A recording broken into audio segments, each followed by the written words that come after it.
देवी प्रपन्नार्तिहरे प्रसीद प्रसीद मातार्जगतो अखिलस्य प्रसीद विश्वेश्वरी पाहि विश्वं त्वमीश्वरी देवी चराचरस्य।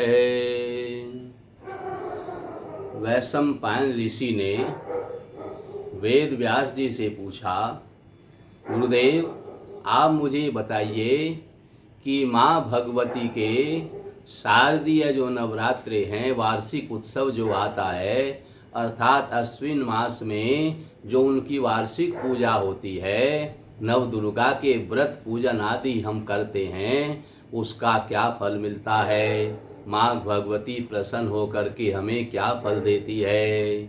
वैशंपायन ऋषि के इस प्रकार पूछने पर वेद व्यास जी कहते हैं, हे ऋषिवर, आपने बड़ा सुंदर प्रश्न किया है, जिसको सुनकर के सभी भक्तगण उनकी देवी के प्रति बड़ी भारी आस्था हो जाएगी। और जब उनकी आस्था हो जाएगी, माँ दुर्गा से प्रेम बढ़ेगा, तो उनको अनंत गुणा फल भी प्राप्त होगा।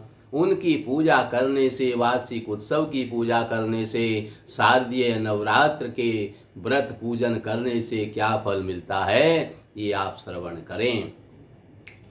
वेद व्यास जी कहते हैं कि जब भगवान श्री राम ने शारदीय नवरात्र में माँ भगवती की समय में ही, यानी कृष्ण पक्ष की नवमी से ही पूजा प्रारंभ कर दी, तो ब्रह्मा जी कहते हैं कि हे श्री राम,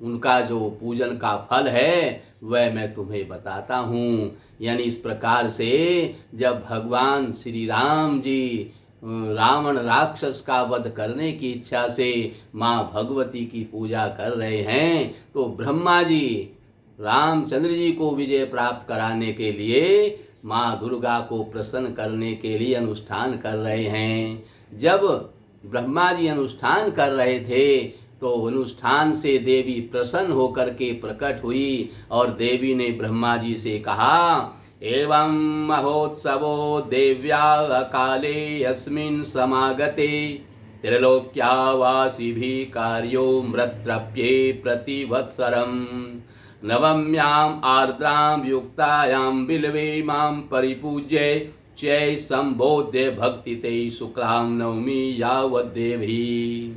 तो ब्रह्मा जी से माँ भगवती दुर्गा ने कहा, आप श्री राम को राक्षस रावण का वध करने के लिए अनुष्ठान कर रहे हैं, मुझे प्रसन्न करने के लिए अनुष्ठान कर रहे हैं। तो हे ब्रह्मा जी, जब ये शारदीय नवरात्रे आते हैं, इसमें समय में ही, यानी नवरात्रे तो शुक्ल पक्ष की प्रतिपदा से प्रारंभ होते हैं, परंतु मेरी पूजा कृष्ण पक्ष की नवमी से ही प्रारंभ कर देनी चाहिए। अगर कोई बड़ी कामना आपकी है, उस कामना की प्राप्ति के लिए कृष्ण पक्ष की नवमी से शुक्ल पक्ष की नवमी तक मेरी विधिवत पूजा करे। ये 15 दिन की जो मेरी पूजा है, इसको करने से आप जिसके लिए अनुष्ठान कर रहे हैं, अर्थात राक्षस रावण का वध करने के लिए आप जो अनुष्ठान कर रहे हैं, भगवान श्री राम तुम्हारे इस अनुष्ठान से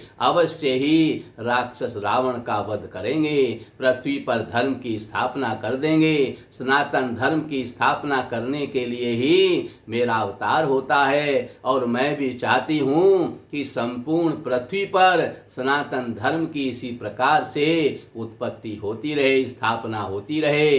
और आप जैसे ब्रह्मज्ञानी इस प्रकार से अनुष्ठान करके जब मुझे प्रसन्न करेंगे, तो मैं अवश्य ही धर्म की स्थापना करने में आपकी सहायता करूंगी, अर्थात राक्षस का वध करने में मैं आपकी सहायता करूंगी। इस प्रकार से देवी ने कहा कि कृष्ण पक्ष की नवमी से ही मेरी मृतिका, मिट्टी की मूर्ति बना करके, अथवा जो भी आपको सुलभ हो जाए, मेरी सुंदर मूर्ति बना करके बेल के वृक्ष के नीचे बैठ करके जो मेरी प्रतिदिन धूप दीप अर्घ्य आदि से आराधना करता है और मेरा दुर्गा सप्तशती का पाठ करता है, अर्थात मेरे चरित्रों को श्रवण करता है, अर्थात देवी भागवत का पाठ करता है। जो देवी महाभागवत है, ये महाभागवत है, इसका पाठ करने से मैं प्रसन्न हो जाती हूँ। और मेरे प्रसन्न होने पर ऐसा कोई कार्य नहीं है जो पूरा न हो। मेरे इस प्रकार पाठ करने से करोड़ों अश्वमेध आदि यज्ञों का फल प्राप्त होता है।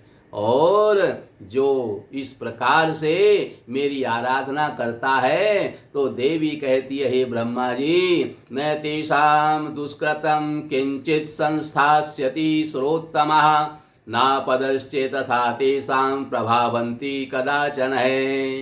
श्रेष्ठ देवगण उनके पाप कर्म नहीं रह जाते और विपदाएं भी उनके सामने कभी उत्पन्न नहीं होती हैं और मेरी उपासना करने वाले के ऊपर मेरी कृपा अवश्य बनी रहती है और अंत में मेरे धाम को मुझे प्राप्त होता है। यह सर्वथा सत्य है, इसमें कोई भी संशय नहीं है। इस प्रकार से जो मेरी ये वार्षिक पूजा करता है, 15 दिन तक पूजा करने से वह मेरी योगिनियों का भक्ष्य नहीं बनता है। वह इस संसार में सभी प्रकार के वैभव प्राप्त करता है, पुत्र पौत्र आदि की उसको प्राप्ति होती है, परिवार में उसके कभी क्लेश नहीं होता है। जो लोग मृत्यु लोक, स्वर्ग लोक अथवा पाताल लोक में कहीं भी इस प्रकार से मेरी वार्षिक पूजा करते हैं, उनके ऊपर परम प्रसन्न होकर के मैं प्रतिदिन उनके सभी मनोरथ पूर्ण करती हूँ और ये पूर्ण रूप से सत्य है, इसमें कोई भी संशय नहीं है।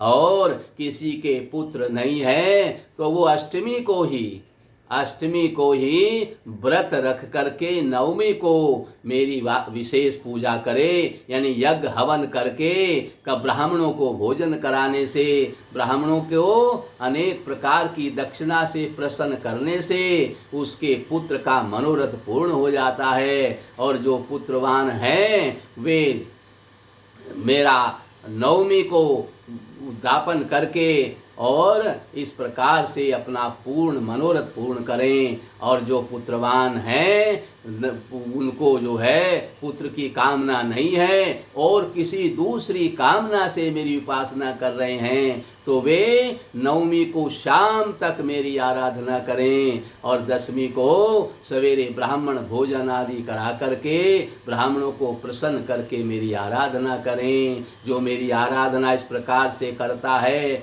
मेरी वार्षिक पूजा करता है, उसके शत्रुओं का विनाश हो जाता है, पृथ्वी पर उसका कोई शत्रु नहीं रहता है, सर्वत्र उसकी विजय होती है, किसी भी प्रकार की उसकी कामना पूर्ण हो जाती है, इसमें संशय नहीं है। उसके शत्रु नष्ट हो जाते हैं, उसके शत्रु उसके चरणों में आकर के शीश नवाने लगते हैं, ऐसा मेरी पूजा का प्रभाव है। इस प्रकार से देवी ब्रह्मा जी से बोली कि जो लोग सात्विक वृत्ति से युक्त होकर मेरी पूजा अर्चना करेंगे उनसे मैं ज़्यादा प्रसन्न होती हूँ। जो उन्हें न तो बलि अर्पण करनी चाहिए न ही मांस युक्त भोजन करना चाहिए, मेरी सात्विक पूजा से ही मैं प्रसन्न होती हूँ। इसलिए न तो कोई बलि चढ़ावे और न मांस युक्त भोजन करे, केवल सात्विक भोजन करे। जो सात्विक भोजन करके यानी 15 दिन तक फलाहार करके, केवल फलाहार करके ही मेरी पूजा करे, उसके सभी मनोरथ पूर्ण होते हैं। और किसी को अगर फलाहार करके बात न बने तो केवल एक समय सात्विक भोजन करके मेरी आराधना करे। जो लोग मांस युक्त भोजन करते हैं, बलि अर्पण करते हैं, उनसे मैं प्रसन्न नहीं होती हूँ। उनका मनोरथ कभी पूर्ण नहीं होता है। इसलिए मांस युक्त भोजन कभी नहीं करना चाहिए, बलि कभी अर्पण नहीं करनी चाहिए। मेरी सात्विक पूजा करें और कम से कम फलाहार करके मेरी आराधना करते रहें, तो उसके शत्रु पृथ्वी पर नहीं रहेंगे। उसके शत्रु उसके चरणों में आकर के शीश नवाने लगेंगे, सर्वत्र उसकी विजय होगी। जहाँ भी वह जाएगा उसकी सभी पूजा अर्चना करेंगे, उसका बड़ा भारी सम्मान चारों दिशाओं में होने लगेगा और उसको पुत्र पौत्र आदि सभी प्राप्ति होगी। संसार में धन धान्य की कमी उसके पास नहीं रहेगी और अभूतपूर्व शक्ति उसमें आ जाएगी। आत्मबल बढ़ेगा, कभी वह कभी किसी से हारेगा नहीं। इस प्रकार से ब्रह्मा जी से कह करके देवी ने कहा कि जगदम्बिका का यह वचन सुन करके ब्रह्मादि और भी जो देवता गण वहाँ आराधना में पूजा में बैठे हुए थे, विधि विधान से अब भगवती देवी का अर्चन पूजन करके और वो बड़े प्रसन्न हुए और देवी ने उनको वरदान दे दिया कि यज्ञ करने के बाद आप ब्राह्मणों की सेवा करें। ब्राह्मणों की सेवा अर्चना करने से, ब्राह्मणों को प्रसन्न करने पर ही मेरा यज्ञ पूरा होता है। ब्राह्मणों के द्वारा मेरा पाठ करवाएं और संकल्प अपनी कामना का करें तो आपकी कामना अवश्य पूर्ण होगी। इस प्रकार से कह करके देवी अंतर ध्यान हो गई। वैशंपायन ऋषि बोले, हे गुरुदेव, इंद्राद्या स्त्रीदशा स्वर्गे मृत्ये च परमेश्वर पूजित्वा महादेवी सरलोक महेश्वरीम् संग्रामे पातयामास विशिके रावणानुजं हताश्चैवान्यैर्घोरा राक्षसा लक्षकोटयः। इस प्रकार से बोले। आगे देवी ने फिर क्या किया, देवताओं ने क्या किया, मैं ये सब जानना चाहता हूँ, क्योंकि ऐसा श्रवण करने से मेरे हृदय में रोमांच उत्पन्न हो रहा है और देवी के प्रति मेरी आस्था बढ़ती ही चली जा रही है। इसलिए हे गुरुदेव, आप मुझे आगे की कथा श्रवण कराइए। तब वैशंपायन ऋषि कहते हैं कि हे ऋषिवर, इस प्रकार से जब देवी ने ब्रह्मादि देवताओं को सब बात बताई, अपनी पूजा अर्चना के विधि विधान को बताया, तो ब्रह्मादि देवताओं ने विविध प्रकार से माँ भगवती की आराधना की, अनेक प्रकार से उनकी पूजा करी, दंडवत प्रणाम किया और चरणों में निवेदन करके माँ भगवती अंतर ध्यान हो गई। सभी देवताओं ने इस प्रकार से जब आराधना की तो माँ भगवती प्रसन्न हो गई और उधर भगवान श्री राम ने वो भी प्रतिदिन, ऐसा नहीं केवल ब्राह्मण ही करेगा, ब्राह्मण के अलावा यजमान को भी प्रतिदिन पूजा करनी है। ब्राह्मण तो सारा दिन पूजा में लगा ही रहेगा, लेकिन कम से कम सुबह शाम यजमान को भी करनी है। भगवान श्री राम भी प्रातःकाल ब्रह्म मुहूर्त में प्रतिदिन देवी की आराधना पूजा अर्चना कर रहे हैं। उन्होंने भी मिट्टी की मृत्तिका बना करके एक विल वृक्ष के नीचे भगवान श्री राम बैठे हुए हैं और वहाँ देवी की आराधना करते हैं और ब्रह्मा जी से आशीर्वाद लेकर के प्रतिदिन जाते हैं। आज सवेरे ब्रह्म मुहूर्त में पूजा अर्चना करके देवी तो अंतर ध्यान हो गई। भगवान श्री राम ने पूजा अर्चना करने के बाद युद्ध स्थल में बाणों से रावण के अनुज कुंभकर्ण को मार डाला, क्योंकि वह लाखों करोड़ों भयानक राक्षसों को लेकर के युद्ध में आ गया था और करोड़ों वानरों भालू करोड़ों राक्षसों का रावण ने वध कर दिया। वहां पर खून की नदी बहने लगी। संग्राम में अपने भाई का वध देख करके, उसके वध का समाचार सुन करके रावण शोक संतप्त हो गया। वह विलाप करने लगा और मूर्छित होकर के गिर पड़ा। इसके बाद प्रचंड पराक्रम वाले तथा बलवान अतिकाय को उन्होंने युद्ध में भेज दिया। यानी दशमी के दिन, कृष्ण पक्ष की दशमी के दिन कुंभकर्ण का वध हुआ। उसके बाद दशमी को अतिकाय युद्ध करने के लिए माँ भगवान श्री राम के सामने आया। सवेरे सवेरे ब्रह्म मुहूर्त में भगवान श्री राम ने माँ भगवती का आराधन किया, उनकी पूजा करके और उनका स्मरण करते हुए ब्रह्मा जी से आशीर्वाद लेकर के भगवान श्री राम युद्ध में गए। अतिकाय लाखों करोड़ों राक्षसों की सेना लेकर के युद्ध करने के लिए आया। बड़ा भयानक युद्ध हो रहा है। आकाश पाताल में सभी देवता इस युद्ध को देख रहे हैं। कभी आकाश में कभी पाताल में युद्ध हो रहा है। आज तक ऐसा युद्ध कभी किसी ने नहीं देखा था। अतिकाय के साथ में युद्ध छिड़ गया और दुर्धर्ष अतिकाय पृथ्वी तल को प्रकंपित करता हुआ, कपाता हुआ तथा अपने रथ की नेमी की ध्वनि से संपूर्ण पृथ्वी को चलायमान करता हुआ सा बहुत अधिक सैनिकों के साथ में आ डटा। तस्मिन् समागते घोरं राक्षसानां दुरात्मनां प्रावर्तते महायुद्धं वानरभयदायकं गदापि परिघेरवृक्षे पाषाणे वानरार्षवः राक्षसान पातयामासु सहस्रशः। इस प्रकार से जब ये अतिकाय आया तो भालू बानर भी भय से व्याकुल हो गए और एक दूसरे पर बड़े बड़े वृक्ष उखाड़ करके फेंकने लगे। सैकड़ों लाखों राक्षसों का और भालू बानरों का वध हुआ और उसमें ये बड़ा भयंकर युद्ध हुआ और ये युद्ध 3 दिन तक चलता रहा। रात दिन युद्ध चलता रहा और 3 दिन में यानी त्रयोदशी के दिन संध्या के समय भगवान श्री राम ने अतिकाय का वध किया। जब अतिकाय का वध हो गया यानी चौथे दिन त्रयोदशी की रात्रि में श्री लक्ष्मण ने इस अतिकाय का वध कर दिया अपने तीव्र बाणों से और युद्ध में और भी अनेकों राक्षसों का संहार कर दिया।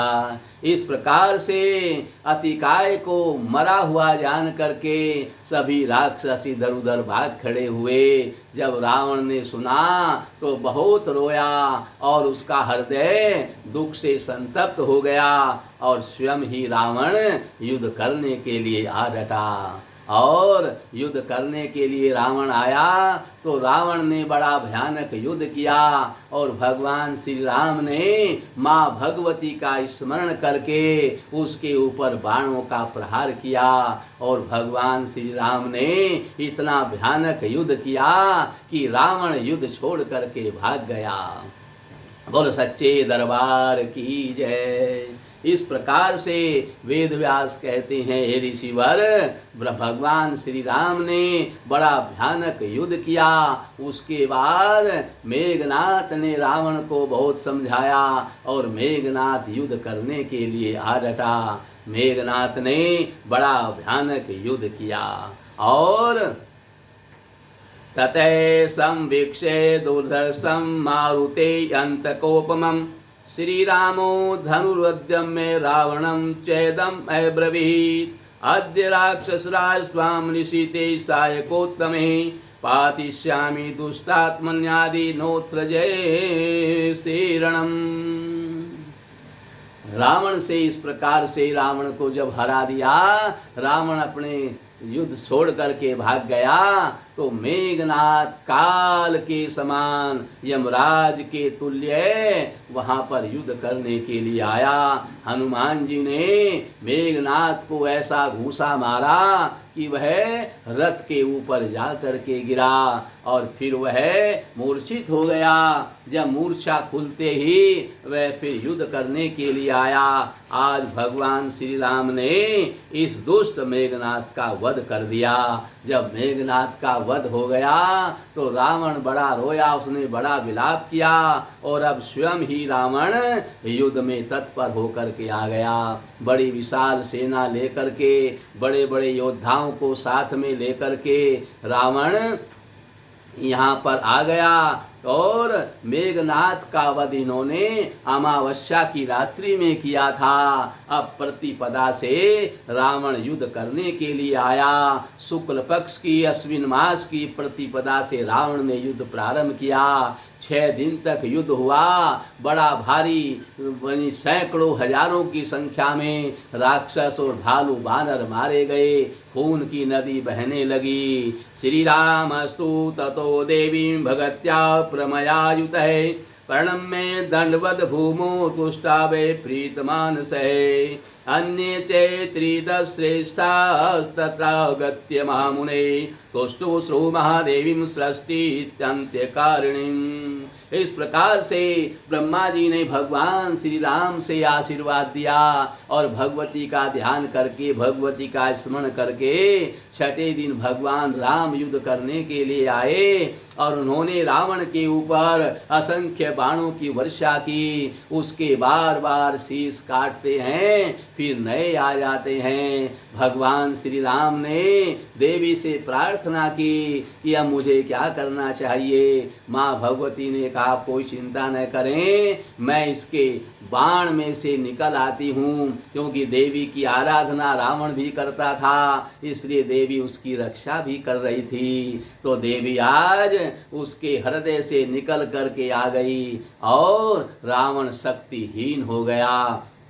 भगवान श्री राम ने उसके ऊपर बाणों की वर्षा की और एवं महामहोत्साहे गते तो नवमी तिथौ श्री राम से तथा नेषां देवानामपि नारदः दशम्यां पूजित्वा तु पात्रे पितामहे वस्त्रज्जा जरधो मूर्ति ततः स्वर्गमाययो। अब नवमी तिथि को यानी अष्टमी की रात्रि को ही देवी रावण के बाण से निकल करके आ गई, रावण के हृदय से भी निकल करके आ गई। अब रावण शक्तिहीन हो गया और भगवान श्री राम ने अपने बाणों की वर्षा इसके ऊपर की, इसके शीश को काटना प्रारंभ कर दिया और भगवान श्री राम ने जो है बाण की वर्षा इसके ऊपर करने लगे। अब उसके बाद सुग्रीव आदि बानर और राक्षस और विभीषण भी वहाँ पर आ गए और भगवान श्री राम ने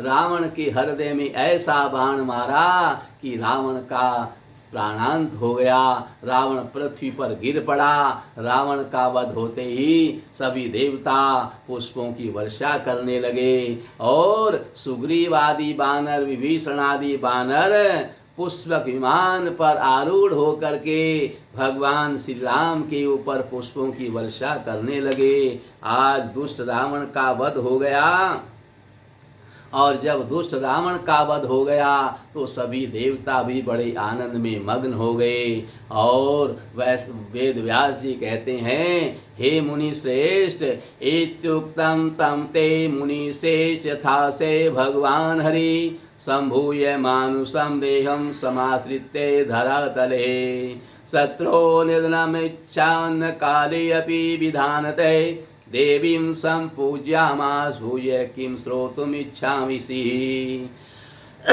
वेद व्यास जी कहते हैं, मुनि श्रेष्ठ जिस प्रकार से उन भगवान श्री हरि ने मानव देह धारण करके इस पृथ्वी लोक में जन्म लिया और शत्रु के निधन की इच्छा करते हुए ऐसे समय में भी विधान पूर्वक भगवती का पूजन किया, वह सब कुछ मैंने आपसे कह दिया। क्योंकि माँ भगवती का पूजन केवल नवरात्रों में ही नहीं, आप 12 महीने जब भी आपको संसार की किसी वस्तु की आवश्यकता हो, अर्थात भगवती के धाम की आवश्यकता हो, अर्थात आप मोक्ष प्राप्त करना चाहते हो, यानी इस लोक और परलोक की सभी कामनाओं के लिए आप हमेशा किसी भी समय माँ भगवती की आराधना करें। माँ भगवती तो तत्पर रहती है, उसी समय आपकी आराधना को स्वीकार करके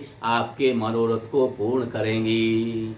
आप वार्षिक पूजा तो करने ही है, उसमें तो आपको विशेष फल मिलेगा ही, लेकिन हमेशा 12 महीने माँ भगवती की आराधना करते हुए आप संसार के सभी सुखों को प्राप्त कर सकते हैं। भगवती का धाम आपको मिल सकता है और मोक्ष की प्राप्ति हो सकती है, क्योंकि उसी के लिए है मनुष्य का शरीर मिला है। वो माँ भगवती जगत जननी त्रिलोक नाशनी, तीनों लोकों की रक्षा करने वाली, तीनों लोकों में आपकी जय जयकार करने वाली माँ भगवती तीनों लोकों में आपकी रक्षा करती है। इसलिए माँ भगवती का हमेशा आराधन करना चाहिए। वही विष्णु है, वही माँ भगवती शिव है, वही माँ भगवती ब्रह्मा है, क्योंकि यही सर्वेश्वर है। ये ही ब्रह्मा विष्णु रूप धारण करके और ये स्वयं ही उनकी पत्नी बन करके